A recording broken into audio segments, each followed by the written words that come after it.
everybody, it's time to LOL. Listen out loud, that is. It's time for Anime Jam Session with DJ Ranma S, Mako-chan, and Ari Rockefeller. Well, I guess it's time for me to put VLC out into the pasture or something, because this is the second week it did not play any video. That or the latest OBS update is not playing too well. So that's odd and that is strange. So, anywho. Then again, if you've been participating with this show for God knows how long, you kind of know how things happen around here. So, what a day, what a day, what a day it's been. So. And anywho, while I try to figure out why the Twitch chat is not showing up in OBS for some godforsaken reason, welcome to Anime Jam Session episode number 691.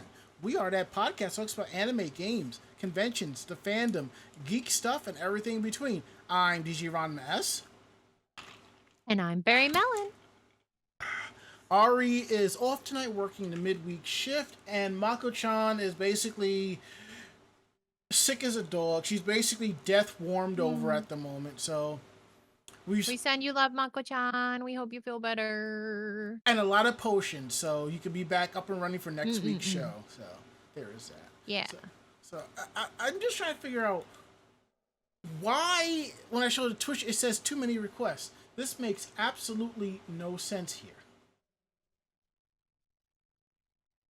I simply don't get it. And the funny thing is, I had actually logged in yesterday just to set everything up, and I saw that, and I just paid it no mind. I'm just like, not that big of a deal. I won't worry about it right now. So, but yeah, now it's acting kind of dumb.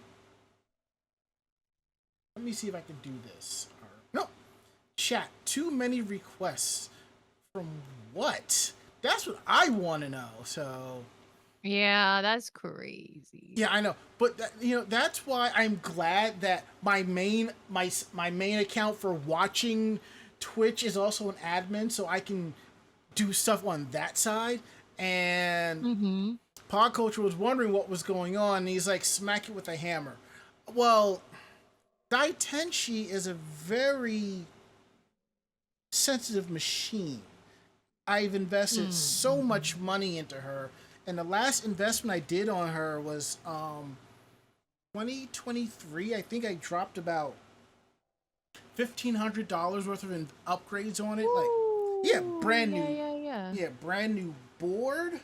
I got a brand new processor, memory, and I also got myself an RTX 3060. So nice.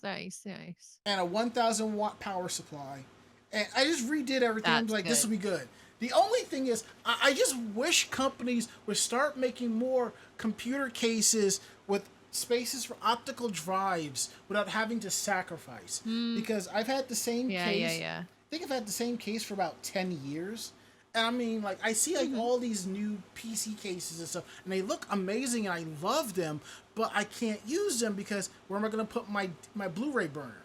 I mean, yeah, I could spend like $50, like 50, 60, 70 bucks on putting it in an external case sitting on my desk, but I'm like, I don't want to do that. So I'll just deal with it till I find myself going, well, I do have to upgrade the case, so there is it, and that's that. So, anywho, enough about that. Let's get into tonight's show. I'm going to make this work the best I normally can, as I always do. Yeah. So. Yeah.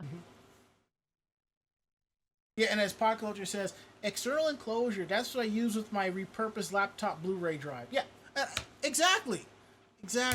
I mean, a part of me does want to do that and have it sitting on my desk, but it's like, but at the same time, I'm like, it's not the 2000s anymore, where doing that was the cool thing to do. Now it's not so much, Anywho, before we get into the rundown for everything tonight, how are you doing tonight, Barry? I'm doing all right. I can't complain. How are you doing? I'm good. Vacation's coming to an end.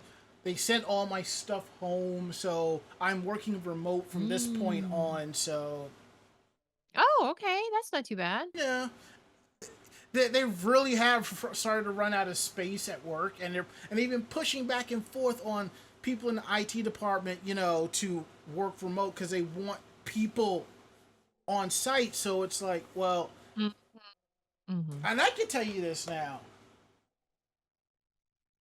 If like normally we had a 3-person on-site team. Now you take one of them, you throw them remote. The work isn't going to change, but there'll still be people running. There's still people on site. So I'm like, you know what? I'll do that. That just means that I get to save money going to work, and if I want to come into the office, I can. So there's that. So. Anywho, we are live tonight, week of September 23rd, 2025, right here on Twitch TV. We're here live on Tuesdays from 9 to 10:30 p.m. Eastern. You can always find us at Twitch TV/Anime Jam Session. We're also proud to be part of the Voice of Geeks Network at VogNetwork.com. And you can check them out at Twitch TV/VogNetwork. They kick things off Sundays at 8 p.m. with the Bobby Blackwolf Show, followed by Orange Lounge Radio at 9, and then we wrap it up on Tuesdays at 9 p.m. as well. Then come hang out with us in our Discord chat, VogNetwork.com/Discord. Every show that's part of Voice of Geeks Network has a channel, so come through, hang out, and have a good time, Now that we got that out the way, let's go ahead and, kick things off to how was your day, how was your week? So, Barry, how was your day and how was your week? It was a chaotic week. I can't say it was too calm, but honestly, I think that's every time the season changes. There's always something going on, so it's just it's going okay. Yeah, I've had a lot of I think like as far as it goes with changes, just like I don't know, just kind of things that were kind of figured out, have some things that need to be adjusted, and then projects, I've finished up projects, Yeah. and it was pretty much calm. But whenever there's too much calm, I'm always like waiting for the other foot to drop. I'm sure chat has had that experience before, where it has just been calm enough that the chaos is coming, and you're just kind of waiting for it to happen. And that's where I'm at right now, bro. That's where I'm at, fam. It just is. It'll get there. Life will go on, but yeah. Barry, let me tell you. There was one time I was in a relationship dating somebody, and things were going good. Things were going great. Yeah. And then I was like, Yep. wait a minute. I'm happy. Wait a minute. I'm very happy. What's going on? And I'm just looking up. I'm just like, any minute now, or I think around that time in my life when anything good was happening, it got to the point where anything positive that was happening in my life, I'm just like, all right, the other shoe's going to drop any second now. Ah, yes. And then... Trauma. We love her. Boom. That shoe would drop, and I'm just like, oh, right on time, So I forgot the other shoe, they always come in pairs. Yeah, exactly. So, yeah. It got to the point where, I refused to be in a state of happiness. I would be in a state of contentness. I will be content with things so that when bad shit happens, I'm not bothered by it. I was like, well, it was a matter of time. So. Yeah, no, it's not an if, it's a when. Exactly. It's not an if, it's a when, chat. It's that has been my life motto. It's not an if, it's a when. Screen protectors. Oh God, pod culture. I hear you. I hear you, bro. I got an iPad to replace my old one because the charge port started to act up, and I was like, I replaced your screen a few years ago. I can't, and it's old enough that it functions for some of the things I want to do, but I was like, you know what? I've been thinking for years about getting an iPad that's a little bit older but like newer for me.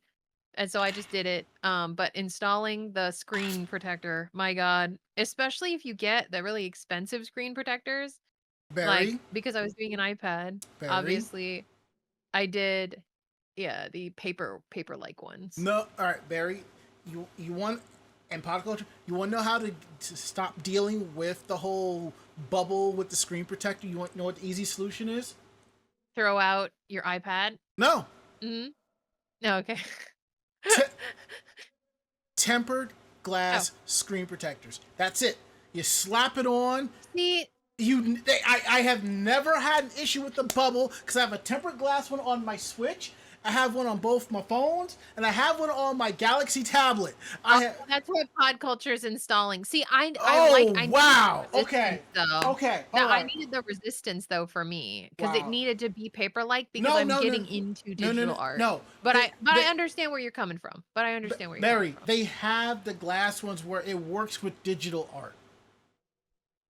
Oh, You, well, no, but like it's the texture. that's So that's. because I've had the gel ones, I've had the nano gel ones, I've had the Mm-mm. tempered glass, but it's so slippery when you're drawing, when you're doing digital art, that it just doesn't have the same feel or resistance, right? That the paper-like ones do. And that's why the paper-like ones exist, right? Because everybody's been using the tempered glass and the other ones. It's just they don't create the same resistance. But anyway, I'm gonna get too much into this if we Maybe your hand is maybe your hand and fist is getting a little bit too sweaty. I don't know. No. It's literally just that it feels like paper.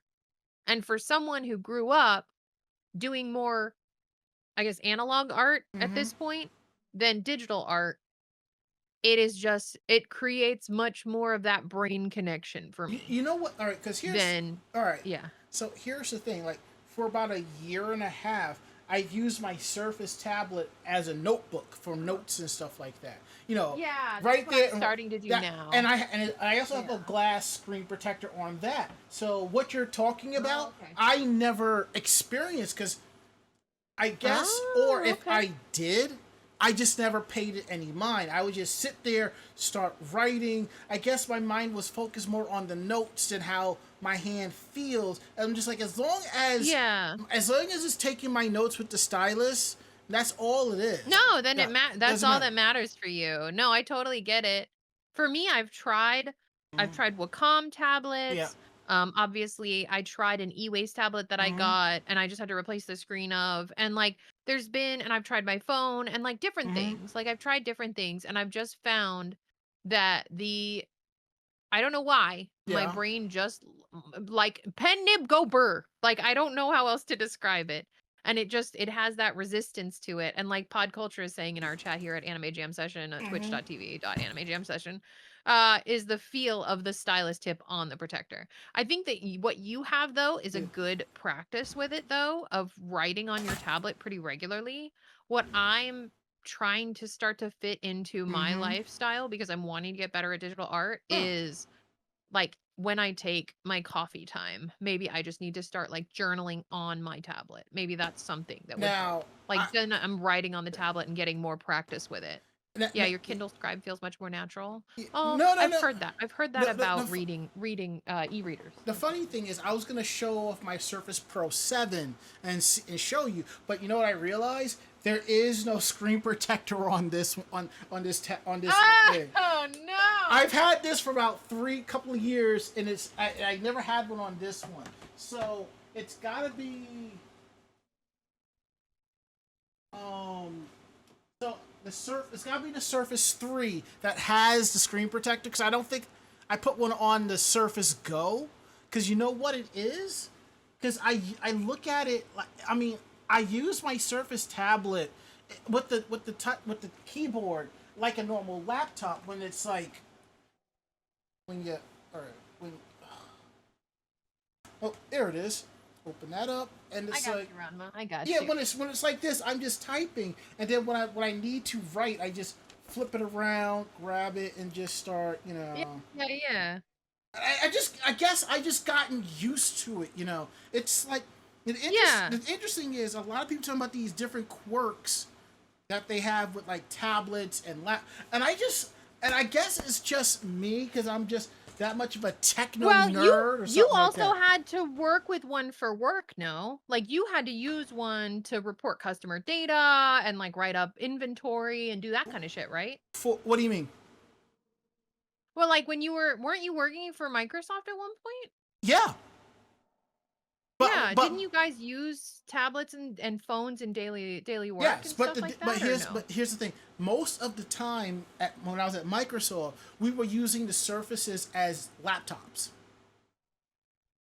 So Yeah, no, that's yeah, exactly what I'm saying yeah, is you've had a lot more, mm-hmm. I guess, exposure to them as a tool in Right. your Yeah. toolbox, let's Mm-hmm. say.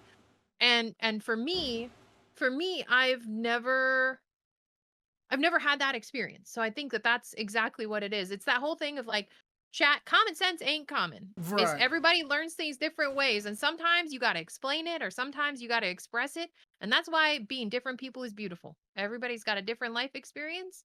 And I'm learning a lot from what Ram was saying is Yeah. like building it into your lifestyle. And Yeah. I'm going to try and do that more. But like I said, if that's the issue, look at different glass screen protectors because I know certain ones work a certain way. Mhm. So that could also help. And also, what some people do, they wear like a little glove so that when they're tight, when it's drawing, it also Yeah. helps. Yeah. Yeah, a drawing glove. Yeah. Yeah, because Mm-hmm. Mm-hmm. that's been for the Wacom styluses and stuff like that. But honestly, my brain for some reason never worked with the Wacom sets. Yeah. For some reason, the disconnect of having a tablet wired in rather than a tablet that I could see Mm-hmm. in front of my face while I was working on it. Mm-hmm. There was just a disconnect. And so I still have those Wacom tablets. Yeah. And if there's ever an artist out there, I have been able to find the drivers online. So like I'm happy to donate them to somebody who wants to try it out, but it's also one of those things that they're so old.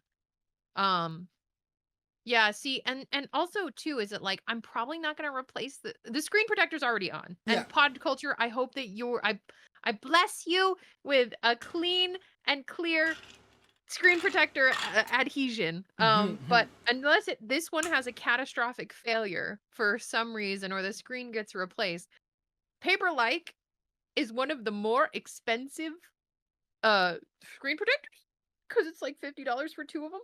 So I'm probably not gonna be replacing it for a while. I'm going to link you to some dirt cheap ones that that might work for you. That might fix in the future. Yeah, I got you. Yes, I always find it funny, not funny, interesting / amusing. Like when you buy your tablet or your phone, there's a $30 or $40 screen protector. When you realize most of the screen protectors are made by 5 or 6 different companies, and you can just go on Amazon and get a 3-pack for $7, 12 if you want $7, or $12 if you want a generic case to go with it. You know. I'm so, Yeah. I'm so sorry. This has become tech tips with Anime Jam Session. I apologize. Well, but I've gotten those. I've gotten those before for my phone. Like I have a nano gel one because I like the nano gel. And the thing about this pod culture is that like the nano gel ones, even if there are small bubbles underneath, if you get out most of the big bubbles, the nano gel will fill it in. And so you actually won't have bubbles after it like cures or whatever you want to call it. Like once it cures onto the screen, it clears out its own bubbles. And that's why I usually go for the nano gel. They also tend to be glue or like adhesive based. And so if your glass cracks, it's not going to go anywhere.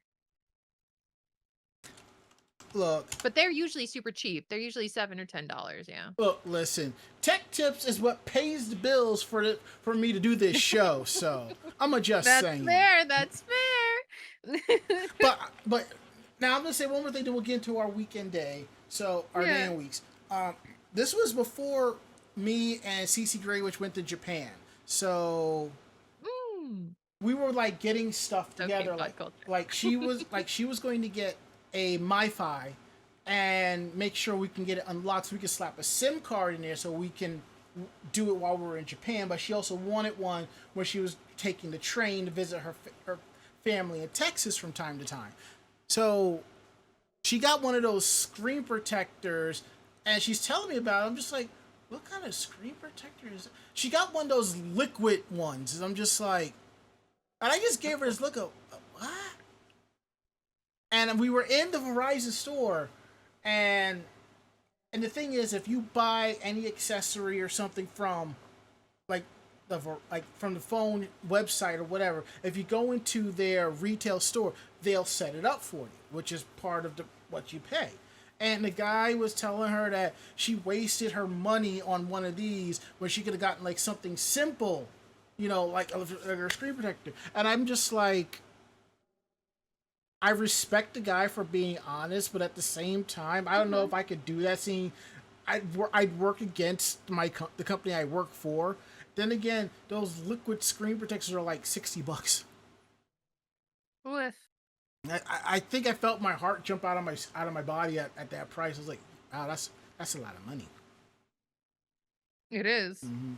And Pacoach, don't worry about derailing the show. It was going to derail regardless of you saying anything or not. Something was going to happen. Legitimately. Yeah. Mm-hmm. Legitimately. Mm-hmm. We're pretty Ronma and I have pretty good rapport, but we are definitely the rails are off. The rails are off. Exactly. So anywho, Barry, how was your day? How was your week? I've been pleasantly surprised. Mm-hmm. I have been doing some more personal projects. And so I've been working more on that. Recently, like I said, invested in an iPad for myself. So Mm-hmm. I've been trying to work with that and get more comfortable with it. And get nerdy. Um, I finished up a project recently of a white mage cosplay from Final Fantasy 14 for a Mm. client, and it turned out so well. They were super chuffed about it, so I'm very proud of myself. And all the people that I've been showing it to are very excited at how it looks and Yeah. stuff like that. I've been meaning to post it in other places. I'm trying to get proper photos from them of it, so that way it's a little bit nice. Okay. That they can get the photos so that I can show it off, because the only image that I've really been showing off is the back view, from when I took a photo of the progress. Um, but yeah, they were really happy with how everything turned out. That's good. And whenever I work with a client, it's always so nice to see them, like, see the ending, and like see it help them become what they want, like what they envision. And then we had like conversations about they're going to get the shoes made by one of the cobblers that exists at the Ren Fair that does Mm-hmm. the really nice boots and stuff. So they're Mm-hmm. going to have a really nice cosplay that's going to last them years and years. That's good. See, And so, this is yeah. why once I get my money back from my friend, I'm coming to you for my part 4 Jotaro, because I know for a fact you are gonna make me. You're gonna make the white jacket is gonna be so badass. So Yeah. I'm excited. I'm right now, I'm a little burned out, so it is I important to well it's you know. important to take those breaks, but yeah, I'm taking my break and Mhm. I'm doing some personal projects, and then I'll get back into it probably early next year, if not the end of this year. That's So fine, because oddly enough, as much as I want to do part 4 Jotaro, I've kind of figured out the cosplays I'm doing for the next few conventions, so I'm not too worried about it right that's now. always good. That's Mhm. always good. Yeah, planning ahead, chat, is always important. I haven't like I have one. So chat, I'm gonna send out a guess to you. Mhm. If I, Barry Mellon, were doing a character from Free Run, what character do you think I would be doing? I know that a lot of you can't see what I look like right now, but Well, I've already told what do you. you think, chat? I already told you so. Yeah. Well, as the It's not taking a break from all my worries. It's just it's taking a break because I have literally been sewing as my job for other people for the last few years. And when you work for yourself, you don't plan vacation. And I am a homebody as well. So I live, eat, sleep, and breathe work. so basically, Unfortunately. so two things. Number one, Akuna Matata, and number two, Hakuna Matata. Yeah. a vacation for you would probably be you spending 3 days in a Days Inn watching the cable on the TV while Yeah. hand stitching something. Yeah. Honestly, I don't even watch TV. Free rent. That's okay, Seattle Beery. So I have some friends that want to do Fern and Schwartz, and they want to have their little one because they have a tiny babu, Hmm. and they want them to be Eisen, I believe, is the little Viking guy. I And think then so. I'm Yeah. gonna be free run. Yeah. Oh God. Yeah. It's bad enough, Barry. You are snarky as it is, but you are I going. know. I'm You sassy as hell. It's gonna be you are fun. going to be in your environment. Yes, I'm going to be a feral elf goblin who No, wants to poke mimics. no. There's no feral to it. Well, it's the thing I like about Free Ren is if she says she's going to take one spell and blast you into the stratosphere, she's not going to say it angrily or upset or emotionally. No. It's like when she's going to be like, I'm going to do this spell and I'm going to blast you into the stratosphere. She just says it nonchalantly. That's it. So I guess the next time you there we go. Here we are. Here's our berry melon as Free Ren in all their glory. Yeah. So. And all their glory.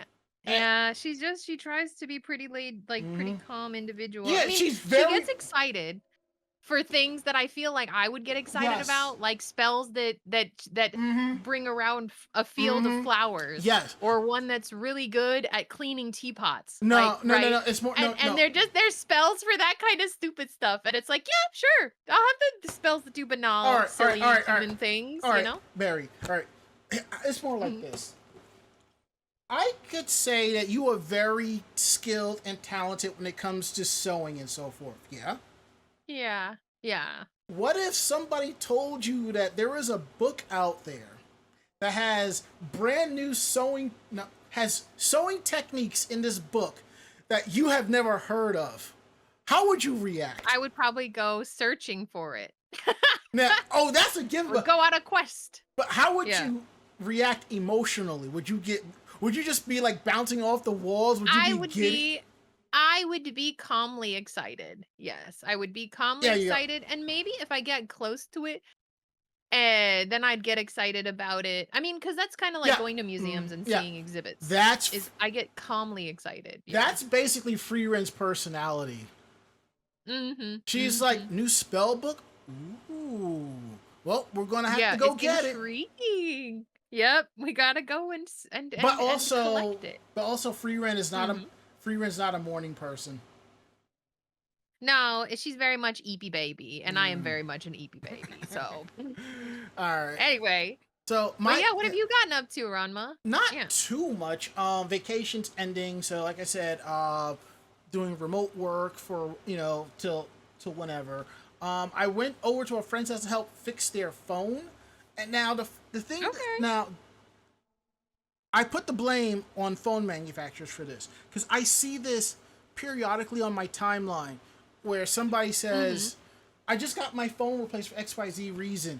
Please message me your contact information. And my train of thought is, didn't you log in with the same iCloud or Gmail account that was on your last phone? All your information should be there, Should have transferred, yeah. Yeah, that's what I'm saying. I agree with you. Because far as I have had smartphones, I've never had contacts on the phone itself.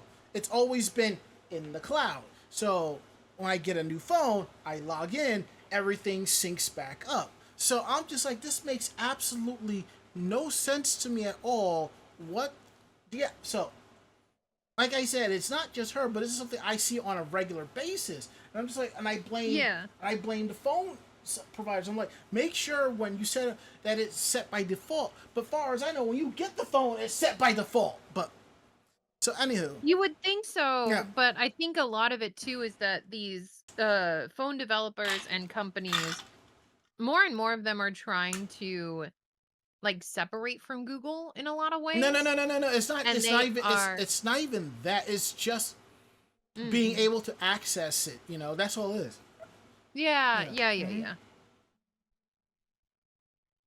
And Bond006 says, "Boy, if I had a penny every time you see those posts, bring your data." Yeah.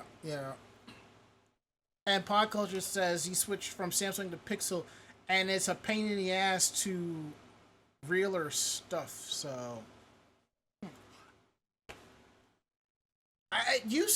to relearn stuff, which is kind of true because when you get a Pixel, that's pure Android. Whereas if you have a Samsung or a Motorola, it's Android with their user interface on top.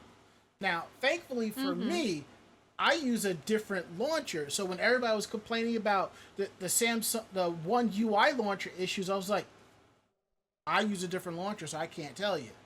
And that's why I've been telling people, try a different launcher. And I've had people scream at me like, I don't want, well, then you keep having your problem, you know? That's basically the long and short of that. So I go over there with my tablet and my laptop because I'm telling her, you know, plug it in. It should detect it, whatever. I plug it in. It does not detect it. So whatever happened, I couldn't pull anything off of it. And so she also has her Google Photos and 2 different accounts. So I had to finagle it so that one account is sharing to the other and copying everything over so she has access to all of her photos. So that's done. So I took care of that. Also, I was in the emergency room Friday for 12 hours. So, oh no, okay. Yes. So this is a follow-up to when I was sick the week prior. So not last week, but the week before last, I was sick from like Wednesday night going into like Friday night, Saturday morning, something like that. Okay. And like that Thursday, my foot swelled up and my lower leg swelled up. So what I did was I have some specialty lotion that I threw on there for a couple of days to kind of help with the swelling or whatever. So that's fine. Like a steroid lotion or something. Okay. Steroid lotion. So eventually I just let it be, and I'm just like, if the pain doesn't go away soon, I'm just gonna go down to the ER because Thursday I got up and I couldn't stand on it, but I took some Tylenol and the pain went away. So there is that. So I go for 12 hours. Okay. They do an X-ray. They do an ultrasound because they were worried to make sure there was no blood clot that was going to go into my lungs, or else I'm just. So I think part of the reason why I was stuck there for 12 hours was them finding somebody who could read the ultrasound results. So from what I could tell, everything is normal. And I spoke to one doctor, and he said it's probably connected to when I got sick, which makes sense. Oh, okay. Because I had a stomach virus. So, and I also learned from that point on, I'm not ready to walk around without a mask because I realized I got sick when I stopped wearing a mask for about 2.5 weeks. I was like, I think I'm good. I know. Yeah. Oh God. Now, since then, I do not leave the house without a mask on around my face. F that. Now, if I'm with somebody else, that's a different story. So, you know, there is that. So yeah. So I was told keep it elevated and put heat on it. So generally before I go to bed, I take the heating pad, I wrap it around my leg, and I put my pajama pants on top where it stays in that spot, and I just let it medium heat for an hour, and that's it. So that's nice though. That's good though, and that'll help. I mean, did they say anything about maybe like compression socks and stuff for you? No. Okay. And Pod Culture says, getting old and falling apart there. I'm not that old yet, damn it. God. Oh, man. So, that's that for day and week. Now we'll switch over to housekeeping. So, I'll let you know what is going on with the show. Episodes of Anime Jam Session are available on our on our YouTube page at youtube.com/Anime Jam Session. Just click on the podcast link and you'll see the playlist of the episodes. Or if you just go directly to Anime Jam youtube.com/Anime Jam Session, the new episode is right there for you to check out. Also, don't forget to support Mike McFarlane and his battle against brain cancer.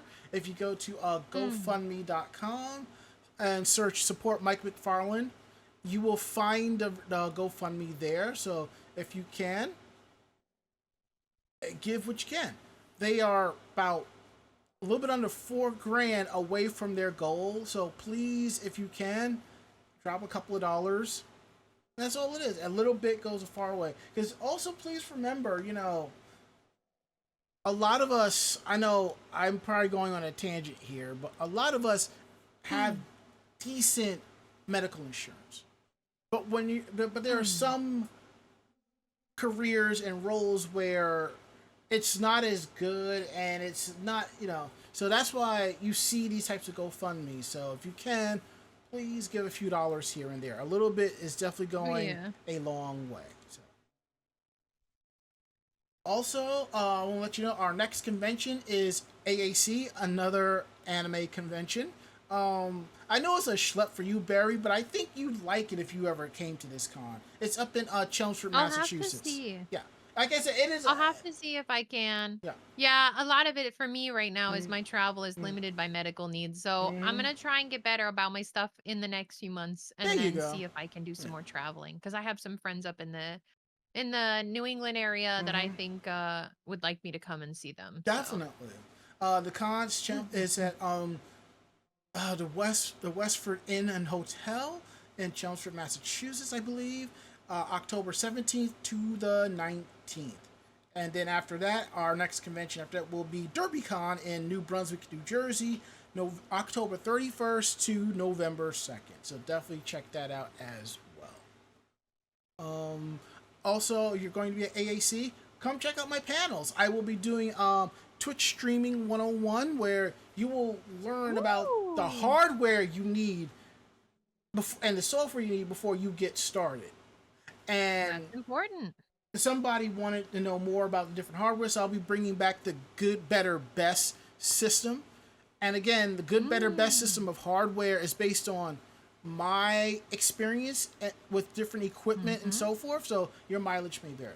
And also, I will be doing a so you want to go to Japan panel. So in that one, you'll learn. I'll basically tell you what you need to do to properly prep for this trip and have a good time. So, and I will be working on that presentation this weekend because I realized that'll be pretty easy for me to do. So,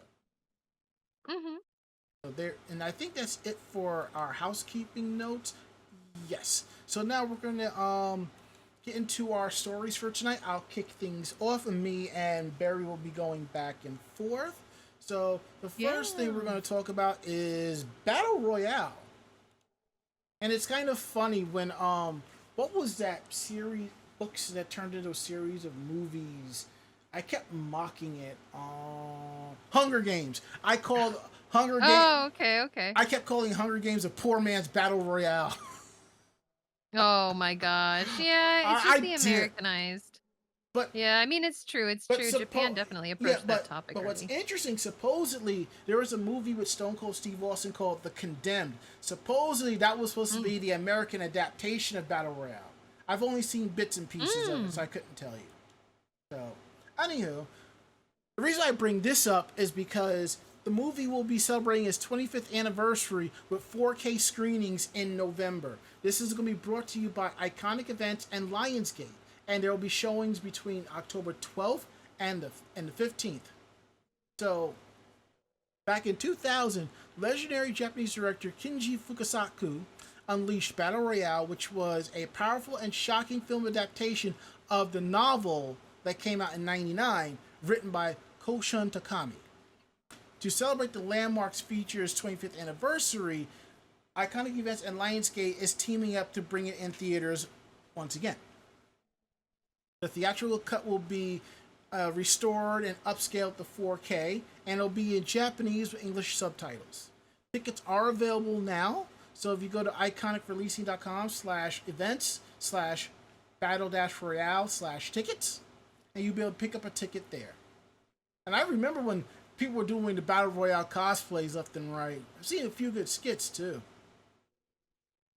In addition to the movie itself, screenings will include a bonus interview with the screenwriter, Kenta Fukusaku, who looks back at his father's career and inspirations that paved the way for his final film.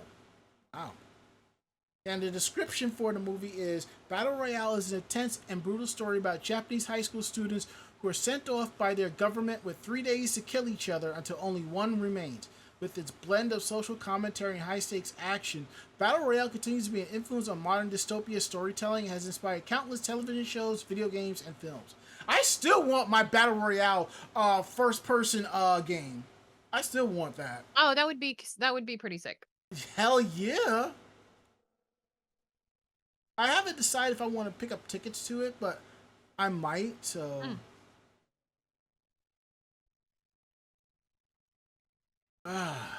So I'm looking up the director's name. He did Battles Without Honor or Humanity, which is a similar... Which I think that takes its name from the song from Kill Bill. So I may look into that and see if those movies are streaming somewhere. One of the few times having streaming services are great. You pay for it, you go find that one movie you want to watch real quick, and that's it. As opposed to spending money on buying the disc, and you're just like, I'm just gonna watch it once. Well, and then you end up having like an iconic collection. So, anywho, next up is Azumanga Daioh. I really wish Mako-chan was here for this because that's basically. I was gonna say, I think it's one of both of me and Mako's fandoms. It's not one that gets very much mentioned nowadays. It's a bit of an older title, but it's definitely a winner. I did not know. I did not know you were an Azumanga Daioh fan. Yeah, it was one of the ones that I grew up reading. But it was definitely slice of life, and yeah, I don't usually go for slice of life, but this one was it's just so flat, like it's just so dry humor, I think. And that's, I think, what really drew me into it. I wouldn't say it's dry humor. It's more like if you can sit there and watch an episode of Seinfeld, you can watch an episode of Azumanga Daioh. Yeah, that's very fair. And then you have Lucky Star, and Lucky Star is basically the same thing, but with a little bit more extra crack to it. And I find that there are people who love Azumanga Daioh but don't like Lucky Star. Then and then the role is reversed. You got those who love Lucky Star but don't like Azumanga Daioh. Then there's me. I like them both. Oh, and that's definitely fair. But yeah, when it comes to Azumanga Daioh, definitely Sentai Filmworks is working on releasing Azumanga Daioh Complete Collection BD on December 9th this year. They announced on Thursday they're going to release the 2002 Azumanga Daioh anime as a complete collection Blu-ray disc set on December 9th. The release will feature an English dub and Japanese audio with English subtitles. The company describes the anime, or the story of Azumanga, is as follows. Yukari Tanizaki isn't the most experienced teacher, but that's certain to change with her new class of students. Between tomboyish Tomo, tall but secretly gentle Sakaki, clumsy and unfocused Osaka, and mature and frequently frustrated Yomi, Yukari would already have her hands full. But then there's child genius Chio, who at 10 is 5 years younger than her classmates. Toss in Miss Sakaki's ongoing difficulties with cute animals that don't like her, star-eyed Kaurin, who's smitten with Miss Sakaki, and creepy Mr. Kimura, and so many more. It's going to be a never-ending adventure in education in the complete collection of Azumanga Daioh. ADV Films previously released the anime on DVD in 2004. Sentai Filmworks then released the anime as part of its Sentai Selects line DVD in 2016. The release had both English subtitle and English dub formats, and this new release marks the first Blu-ray disc of the anime in North America. Sentai Filmworks also plans to release the following anime in December, gushing over Magical Girl Season 1 Steelbook, Trinity 7 Complete Collection, Is It Wrong to Pick Up Girls in Dungeons Season 4 Premium Box Set, The Ambition of Oda Nobuna Complete Collection, and The Flower and Asura Complete Collection. So if you're looking for any of those, keep your eyes peeled, because it seems like December is going to be a great month for anime. I have Azumanga Daioh. I have the DVD box. I don't have the DVD box set, but I have like the individual DVDs. And I think at the time I think I ended up buying them off eBay. So sometimes what I tend to do is if I get a Blu-ray variant of a DVD box set or something that I have, depending on the series, I'll just donate it to a local con or something like that. Like here. But nowadays, there's no point in doing that because a lot of conventions don't even have video rooms anymore. I know, or like what they used to do is the manga library. I know at least some of the local places that we've gone, especially Zenkai Con, when they've been facilitated by the manga library or any of that stuff, definitely support your local events and spaces where if you know that they will screen older series, share it. Share Mm-hmm. it and be anti-gatekeepers of old school anime for sure. Yeah, you could donate it to the local library as well. Or even if you wanted to, and I'm sure they'd be happy about this, host an anime day Yeah. Or what would if you've got the time. I would Hmm. love for conventions to bring back video rooms and have more like have one that just plays like Like retro, not like a retro room. not retro, just chill stuff like Azumanga Daioh, Hmm. Lucky stuff, like very slice of life-ish stuff, kind of like a chill room, perfect where somebody can go there, kind of relax for a little bit, Mhm, something like that. mhm. That would be Yeah, yeah, kind of cool. yeah. Pop culture says donate to a local library. Then I could do that too. I could do that. And goes, Friends at least sometimes was funny. Hmm. I watched a few episodes of Bonus Friends. tech. No, Mhm. I think I sooner ended up watching Seinfeld more than Friends. Then again, I was at some book off in Japan, and I think I was at the one in Kyoto that was like 2, 3 blocks from my hotel, and they had the Friends, no, Seinfeld DVD box set sitting there for sale, and I just giggled to myself because it's not something I think I would expect to see. And yes, Bonzo was ghost stories. So this next story was originally part of Meanwhile in Japan till I read it a little bit more and talked to Mako-chan about it. And we were like, you know what? Even America does stupid shit. I mean, case in point, look at Washington D.C. But anywho, we're gonna talk about a fight breaking out at the Demon Slayer movie, and this is not. I don't know what's gotten into people because I've read the story about how there was a fight that broke out there. There was another fight that broke out here. Somebody pissed on another person, and yeah. That's crazy, bro. So this happened at an AMC in the town of Surprise, Arizona. Shocker. I mean, the name is apt. That's all I can tell you. Okay. All right. I got it with that chat. Yeah. Anyway. I had to take a moment on that one and be like, okay, rest, relax, restart. Okay, so this happened at an AMC in Surprise, Arizona. So according to witnesses, at some point during the movie, a man began pissing inside the theater. This wasn't a case of somebody dribbling their drops into an empty water bottle because they didn't want to go to the bathroom as part of the movie. All right, let me tell you something. When I go to the movies, I make sure that I piss before I go into the theater. I get it all out. And yes, I am going into the theater with a thing of popcorn and a drink. But I'm just like slowly sipping here and there. And it's like for every good slurp of soda or whatever, I just do a double handful of popcorn because my train of thought is it's going to absorb the soda. That way I don't have to get up and run to the bathroom. But anywho, but this wasn't a case of someone dripped into an empty water bottle because they didn't want to go to the bathroom. Nor was it the case of someone with a bladder issue suffering from some leakage. Instead, the man reportedly stood up, unzipped his pants, and began tinkling towards the row of seats in front of him.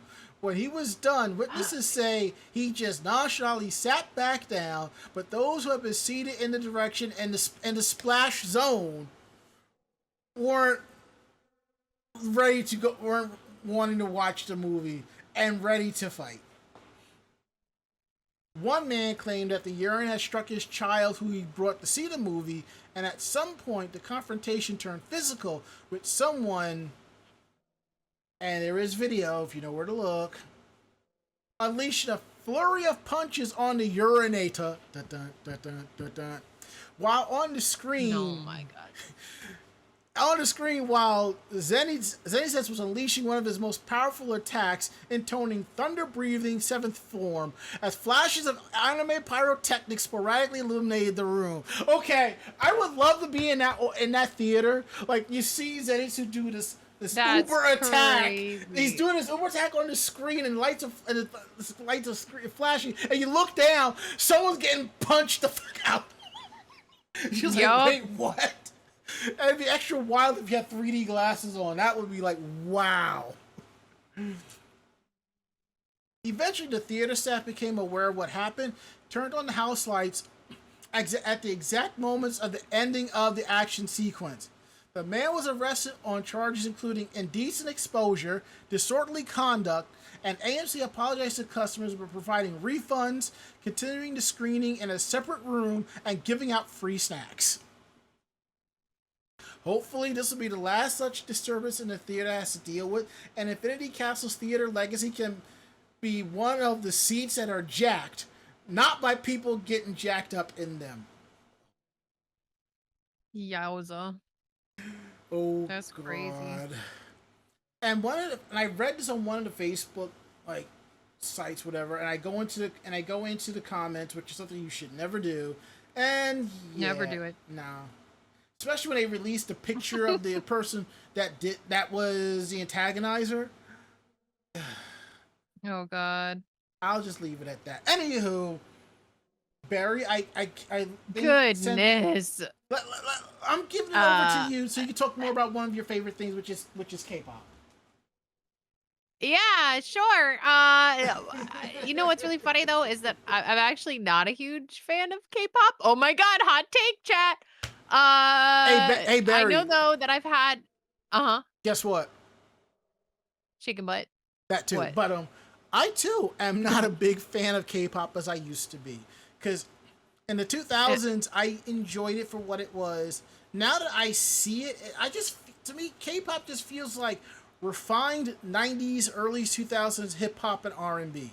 That's all I mean, especially with the dance moves and stuff. Yeah, and that's how it is a lot, actually. Yeah. Like, to be completely open with you before I get into this article real quick, when it comes to J-pop, K-pop, the way that things are manufactured and sold back to the West, as far as it is with content and creativity from those particular places.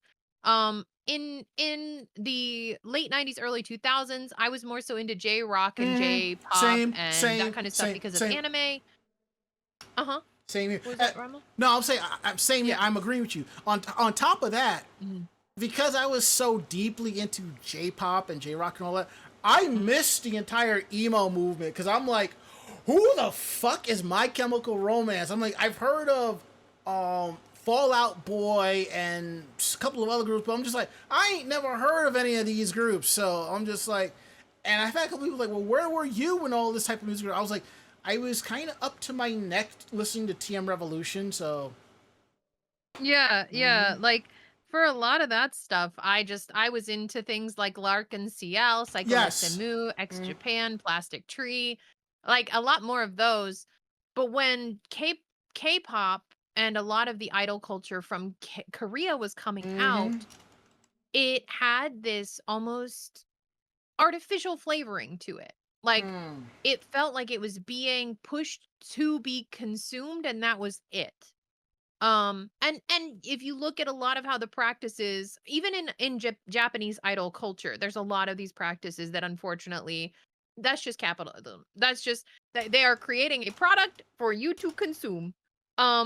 And for me, when it came to K-pop, J-pop, especially with the way that restrictive diets for their talent, restrictive lifestyle, and things like that, that was very reflective of idol stylings in Japan and Japanese culture, at least from my perspective, because of my experiences, it felt off. because I was getting into that age where I was starting to notice those kind of things. Because when you're a teeny bopper, when you're a teenager and stuff, and you're just getting into things to get into things, right? You're not quite as cognizant of societal pressures and the corporate cultures and companies that you don't want to support and stuff, unless you are a very active teen in those spaces.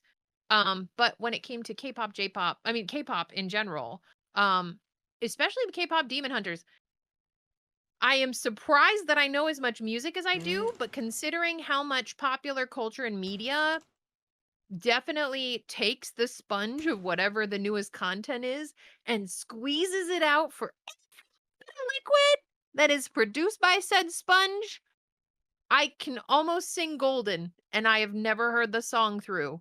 But anyway, K-pop Demon Hunters becomes the first Netflix title to surpass 300 million views. Wow. The film has already claimed the global #1 spot 2 weeks ago, pulling ahead of Squid Game Season 1. Maggie Kang and Chris Applehand's Sony Pictures animation film K-pop Demon Hunters has become the first title on Netflix platform to surpass 300 million views. According to Netflix's official site Tudum, as of September 17th, the movie recorded 314.2 million views, measured by dividing the 523.6 million total hours viewed by its 100-minute runtime. This is the highest figure ever across all Netflix films and shows. Ooh. To be completely open with you, chat, I like Korean horror. I enjoyed Squid Game for its, well, lack of a better term, political commentary. But also, I liked Train to Busan, and I've seen a few Korean horror movies, especially in the zombie area, that Korea does great. Korea does horror really, really well. And that's where my fandom in Korean culture is more so. But K-pop Demon Hunters had already claimed the global #1 spot 2 weeks ago by pulling ahead of Squid Game Season 1, which currently stands at 265.2 million views.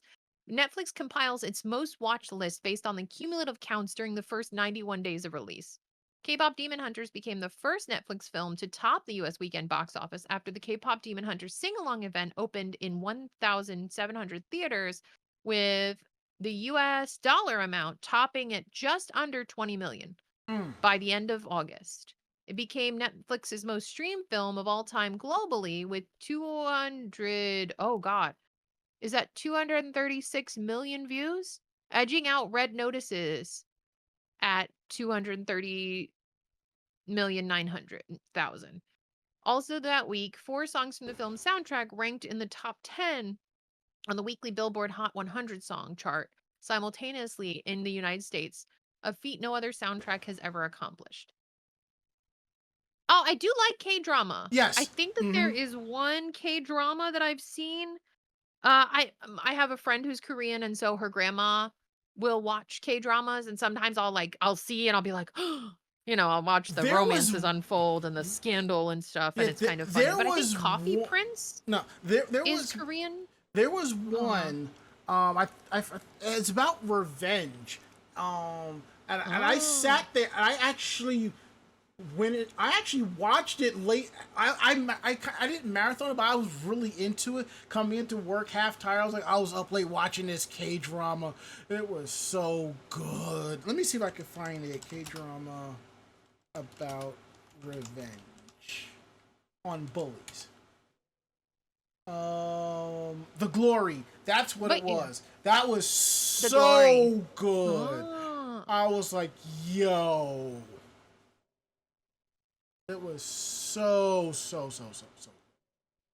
But yeah, more recently, I've been getting back into Hong Kong-based action films. And the shinobi movement of the 1960s and 70s in Japanese film. So I've been looking more into that kind of stuff. But I definitely remember enjoying Coffee Prince, which, if I recall correctly, is a Korean drama. And then there was one that was high fantasy, and I think it was stop motion that was pretty good. And it had a bunch of mystical, magical elements and themes to it. Yeah. Thunder, was it Thunder or Lightning? The first shop. I can't remember the name of it. The first shop of Coffee Prince. Yes, it's a K-drama. Yeah, okay, so it is one. I'm like, I can't remember if it's a Japanese or K-drama because I haven't seen it in many years, but I did enjoy that one, and that one's kind of it is definitely I feel like a non-binary awakening staple, because the main character is definitely at least gender fluid in a lot of respects. So Hmm.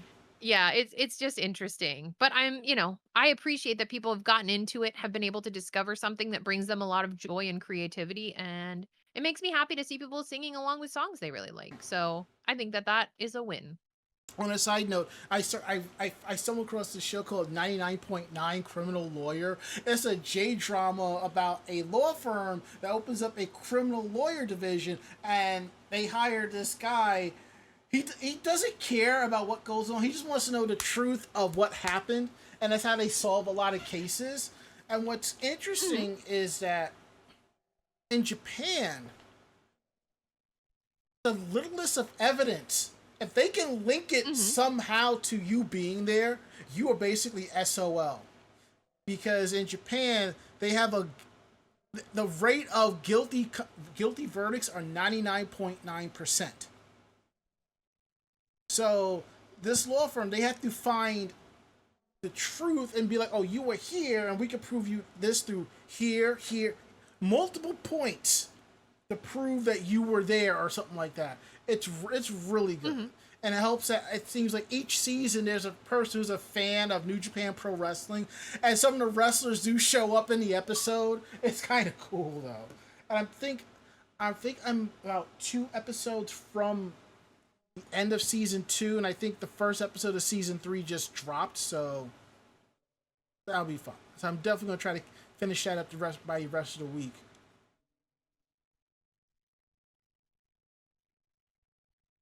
So All right. Do you want to cover next article? absolutely. We're gonna talk about um, Clamp and Godiva. Oh, also, one thing about was it? I think it was one thing about Demon Slayer. I think this was in this week's rundown, but it didn't make the final cut or something like that. Or I read this somewhere. The Demon Slayer actually dethroned Pokemon the movie. Ooh, okay. And tickets and number and sales. So it took it 26 years to dethrone Pokemon the movie. I'm just like, wow. But let me tell you about this Clamp Godiva lineup. For those of you who know, Clamp is a group of four women who are artists who've done a variety of series such as Magic Knight, Ray Earth, Chobits, Triple X Holic, Cardcaptor Sakura, Angelic Layer, and a few other titles like Tsubasa Reservoir Chronicles. And those of you also know Godiva as a premium chocolatier. So there is a crossover. Luxury chocolate brand Godiva Chocolatier revealed the key visuals for its forthcoming Clamp collaboration last Wednesday. Last Wednesday? Yes. The visual is an original piece by Clamp, and it features several characters in costumes inspired by the Godiva uniform. You have Hikaru from Ray Earth, Yuko and Kimihiro from Triple X Holic, Chi from Chobits, and Sakura and Tomoyo and Lee Shoran from Cardcaptor Sakura. Clamp mascot characters Mokona and Mokona Modoki make an appearance as well. Godiva's Chocolatier's Japanese website also revealed the collaboration's chocolate lineup. The lineup includes boxes of 4 to 8 assorted chocolates, a collection gift bag, a set of ice cream with an insulated bag, and a drink and tumbler set. 3 kinds of assorted chocolate box sets are currently available: the pre-order edition with gift bag and original sticker, the standard boxes, and boxes with gift bags. The prices on the items range from 275 yen to 4,350 yen, which is basically between $2 and $30. And I'm looking at the pictures; these are really nice. Definitely collectibles. The chocolates included in the assorted boxes are Sakura Kinomoto milk chocolate with strawberry filling, Tomoya Daidoji, Lee Shaoran, and Kimihiro Watanuki dark chocolates with dark chocolate ganache filling, Chi milk chocolate with vanilla flavored filling, Yuka Ichihara dark chocolate with salt and dark chocolate ganache filling. Mhm. Not really big on dark chocolate though, but it does sound Hikaru Shido milk chocolate with rose flavored filling, Mokona white chocolate, Mokona Modoki milk chocolate, and white chocolate red heart with vanilla flavored filling. Pre-orders for the chocolates began on September 17th, and they will go on sale on October 1st. Lamp and Godiva Chocolate announced a collaboration back on August 7th, which I believe we covered on this podcast. During the announcement, Godiva stated the protagonist of Clamp's work, possessing the courage and love to break new ground, share a similar story of love and courage with Lady Godiva, the proud countess from where the Godiva brand is named. Sounds good. White chocolate isn't real chocolate, says Pod Culture. We know that, and we are Oh my god. I get this from Mako-chan on the regular. I know it's not real chocolate. You are not going to deny me of eating my white chocolate. I love cookies and cream, bro. I'm so sorry. It's so good. Yes. But I found some Ghirardelli Girardelli 72% dark chocolate that I've been trying to sub in for my chocolate habit. Because I would usually get semi-sweet or sometimes their milk chocolate. But unfortunately going dairy and gluten-free, that changes your life a lot and you always have to keep an eye out. But their 72% chocolate is literally just cocoa fat and cocoa. What's interesting is one of my coworkers, she went to I want to say Chile. And she brought me back this brick of dark chocolate. She said I would like it. I have yet to open it up and try it. It's still in my freezer because I'm just like, I don't know yet. Because I'm not really big on dark chocolate.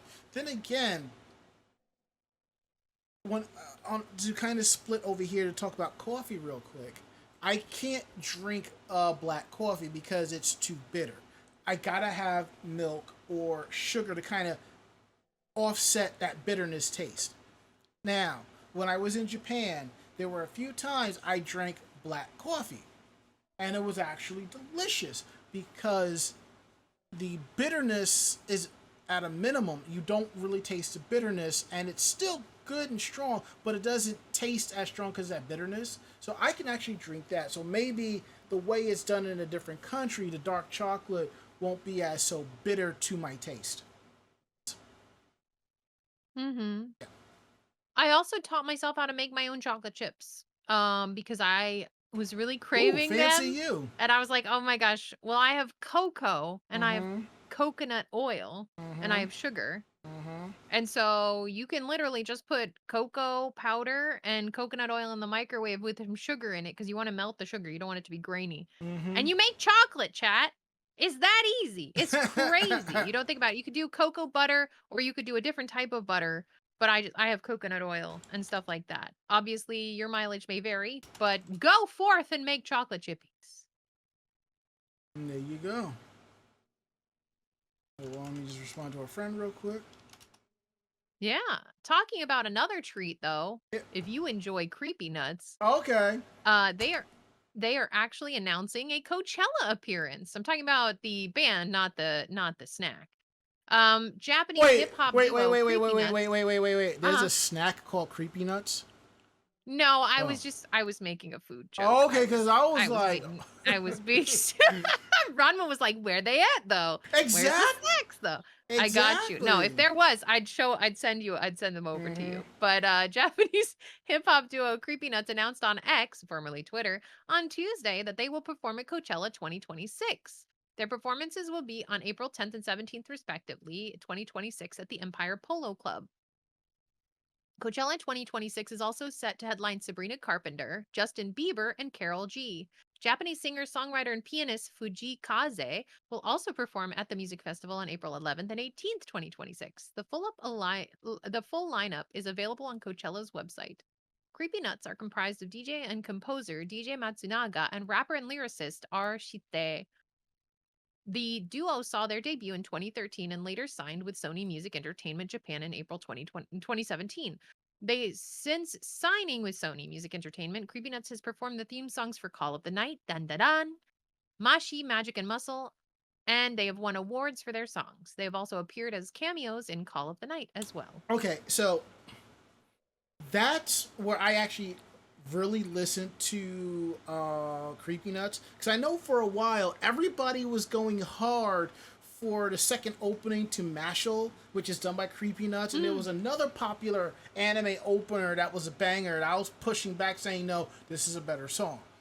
So the thing is about Call of the Night, the reason why they have a cameo is that they asked to be a part of it. Because I think, if I'm not mistaken, they basically did the opening sequence more along the lines of what the song is. So that was kind of cool. So basically, Call of the Night, I believe, was the name of the song originally. Yes. And the manga creator actually had asked them for their blessing to use it because it inspired them to actually write Call of the Night, if I recall correctly. Yeah, that's probably what So it is. considering that, yeah, them having a cameo, like, honestly, if I was that mangaka, I would absolutely be balls to the wall. Yep. You want to be in it? My inspiration, my muses for being? Sure, by all means, here you go. I think season 2 just wrapped up, and I'm halfway through it, so I gotta sit down and watch that. And it's really good because you're learning more about Nazuna's background and so forth, and her history for the most part, and it's really good. So, I honestly, Barry, I think this is an anime you would really enjoy. And you know me, I don't give you a lot of recommendations. Are you talking about Call of the Night? Yes. Oh, I've already seen it. I'm actually a fan. Okay. I used to wear my hair like hers. Yeah. Yeah, it's already... Okay. Number one, I don't remember ever seeing you wearing your hair like hers. And number two, I didn't even realize you had watched both seasons, so... Yeah, Okay. I got into it from someone that I met. I think it was either through my MMO that I was playing, or it was through some other video games that I got involved with, and we just started talking about anime. And then I would sit with them, and I think they would play on, can't remember what game they were trying to get me into it after the stuff ended, but they were trying to get me into another game, and so we just sit and I'd watch them play while we were watching Call of the Night. So I would have, like, I have anime friends from time to time, and it's interesting because you get to know people, and I feel like it's always fun because you never like you never know what you're going to get from people, but Call of the Night was definitely a win. Call out to my friend Panda, who has disappeared into the ether, internet friends, and will probably never show up again in my life. But you know what? We have those, short friendships sometimes where they'll either flit in and out of life or bring you an interesting experience that you probably need at the time and then disappear completely. So Exactly. we feel blessed for what we have and lament what is lost, but Exactly. we move on. And speaking of moving on, we're at the part of the show that y'all really like to stick around for. Meanwhile, in Japan. So, Barry, you get player's choice tonight. Oh, player one, go. I will take. I'm gonna go with the last one. I saw that. I'm like, didn't we talk about something like this before? I'm like, I could have sworn we did something like that. But I will take the first story, which I had, I think, on last week's rundown. It didn't make the final cut, but I'm like, oh, this is a good one. This is definitely a good one. And we're going to talk about how an Osaka city employee was suspended and demoted for verbally abusing boss.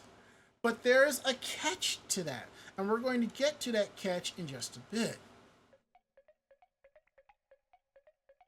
A lot of people have a preconception of Japan as a highly rigid society, where everyone falls into line and withholds their inner feelings for honor for the sake of public order. While that kind of stuff does happen, there are many exceptions to the rule, and a lot of them can be found in Osaka.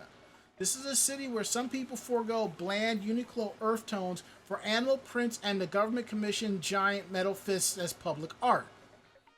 It's even a city where the long-standing concept of power harassment sometimes gets turned on its head. Rather than people in positions of authority abusing their power over subordinates, you might find that one feisty employee who instead lays into his superior. This very thing happened on September 9th in Toyonaka City, Osaka Prefecture, and resulted in the suspension of a 53-year-old municipal employee, as well as a demotion from senior staff to staff official.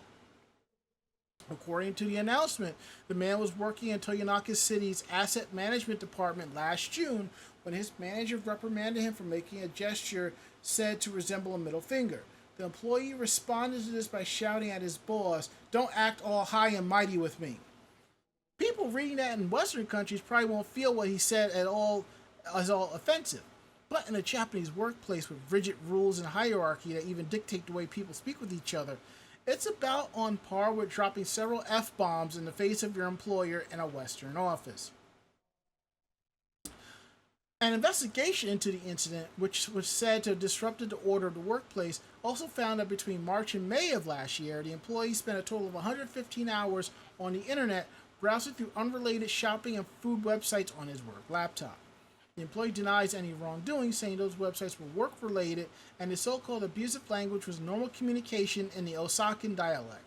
It was that excuse that caught the attention of many readers online who joked about Osaka's stereotypical bluntness in general. Comments such as, "Toyonaka is where the most Osaka people live. What people in Osaka call normal is strange in the rest of the world. Sounds like he's just a connected guy. I'm going to assume that manager is younger than him. He's not acting any worse than the President of the United States." Points for that one. He should be demoted more for that lame excuse. I hope he sues. This could be a fun court case. So, anywho, it can be said that living in Osaka for many years and being around Osakan people can often equate to how people speak to New York or New Jersey, in that it can sound both abusive and friendly at the same time. Seems legit. One of the comments alluded to the way of speaking might be found in Osaka, but to give an English example, it's like how someone might say, "Get your head out your ass and help me already." And it doesn't come across nearly as bad as words objectively look in print. The kind of talking also relies on the listener to be on the same wavelength for it to land right, though. In this case, it seems like the manager was not accustomed to this person's unique form of expressing himself. You could argue that that kind of talk has no place in the office in the first place, but some might say it's discriminating against particular cultural background and freedom of expression. As for the internet browsing, it's strange that they had to dig back a year for some kind of transgression. That aside, aren't shopping websites relevant to the asset management department? How are they supposed to get their assets? Valid point. Anyway, like most incidents that occur in the news, there's always more than meets the eye, so we'll have to let the parties involved sort out the differences and get back to a harmonious working environment. That's interesting.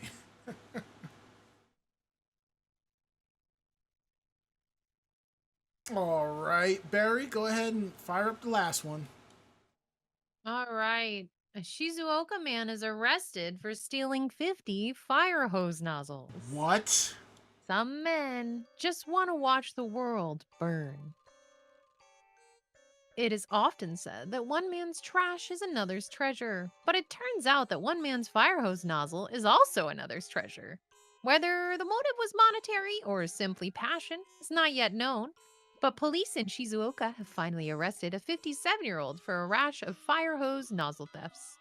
The original arrest took place on the 29th of August when the man was caught attempting to steal a fire hose nozzle in Kanami Town, Shizuoka Prefecture.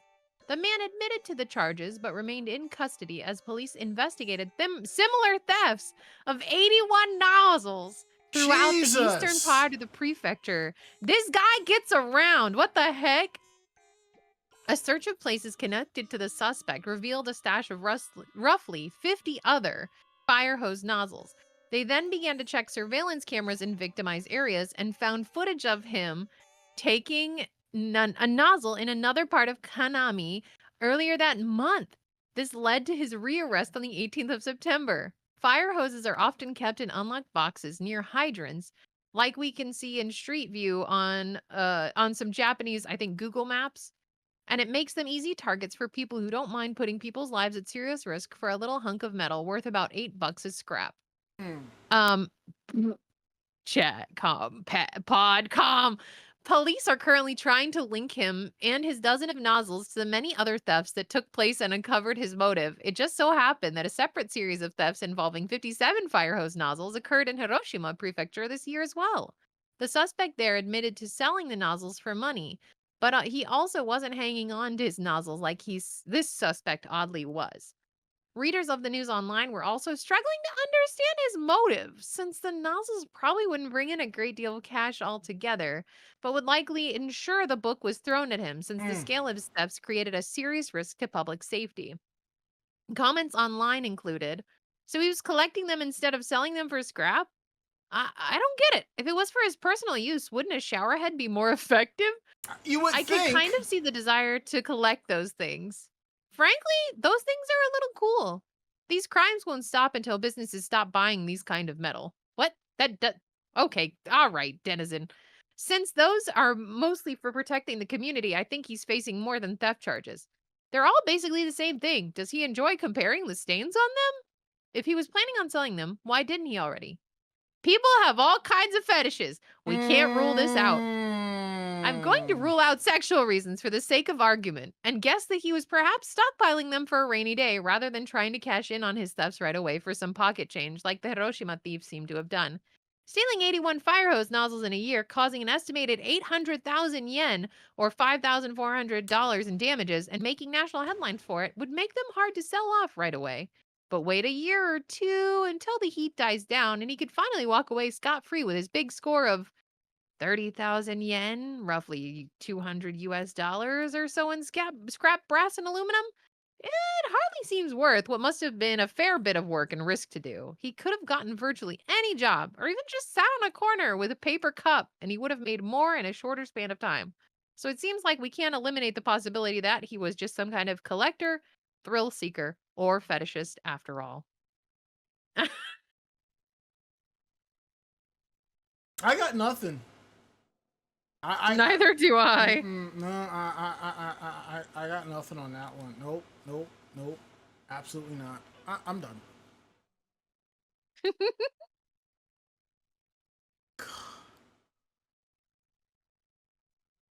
I think we should wrap the show. I think we should. Yeah, sounds good. Yes, indeed. God. So, if you like tonight's show, tell a friend.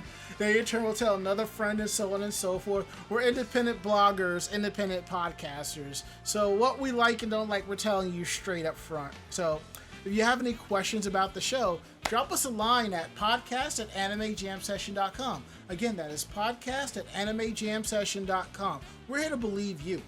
Please check out our website at animejamsession.com, where you will find on our website our weekly podcast, cosplay interviews, cosplay tips and tricks, anime reviews, editorials, links to our YouTube and Facebook page of convention and cosplay coverage, and also convention reports as well. All that and more at animejamsession.com. Please follow our podcast as well. You can find our shows on Anchor FM, iHeartRadio, Spotify, Apple Podcasts, or whatever app you use for checking out podcasts. And what's cool is some of these apps have a section where you can leave reviews. So if you can, leave us a review. Give us 5 stars. We really appreciate all of that. Wrong window. There we go. Our social media. Anime Jam Session on YouTube, Twitter, Facebook, and Blue Sky. And to all of our friends and followers and family that follow us on our social media accounts, thank you so much. We really appreciate the love. Keep on rocking. Let's see what else we have here. Our tip jar. If you're participating with us live, down below is our direct link to our Stream Elements, Streamlabs, and our Ko-Fi. If you want to throw us a few dollars, we appreciate that.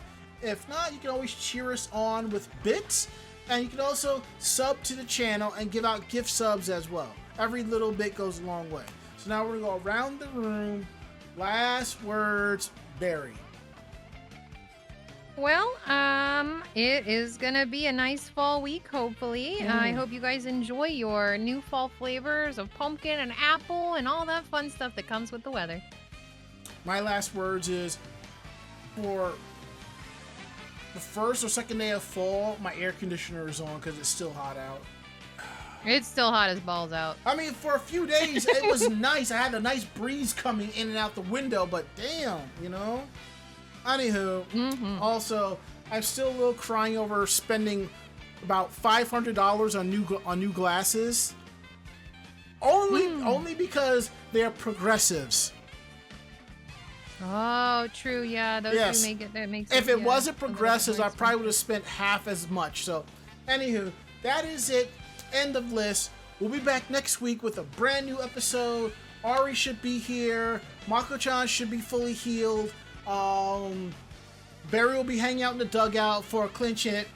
Will you be here? We hope you are. So, I'm Ranma. And I'm Barry Mellon. Great fight, great night. See you next week. We'll see you next time. Say goodnight, Barry. Good night, Barry. Awesome. I'm going to fade this out, and hopefully we'll have the end credits come up. So, we'll see you next week. Bye-bye.